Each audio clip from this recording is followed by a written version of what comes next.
এই lemon coriander ম্যাগিটা কে কে খেয়েছেন জানা নেই, তবে আমি কয়েকবার খেয়েছি আর আজকে ভিডিওটা শেয়ার করতেছি আপনাদের সাথে। নুডলস আমার তেমন একটা পছন্দ না, আর যখন এই রেসিপিটা বানানো হয় খুব মজা করেই খাই।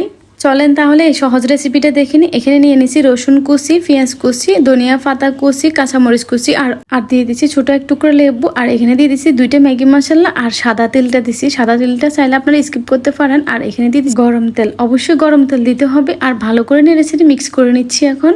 আর যারা যারা এই রেসিপিটা বানিয়ে খাইছেন তারা তো অবশ্যই জানেন এটা টেস্ট কেমন। আর যারা এখন পর্যন্ত বানান নাই তারা অবশ্যই এই রেসিপিটা একবার হলো বানিয়ে দেখবেন। সবগুলো একসাথে মিক্স করা হয়ে গেছে, এখন লেবুটা চিপে দিচ্ছি।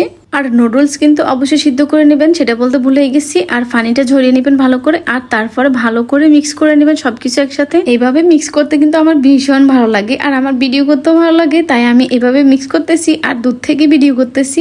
এই তো আমাদের নুডলসের ফাইনাল লুক। আর এখন খাওয়ার টাইম। বিসমিল্লাহ করে প্রথমেই মুখে দিচ্ছি।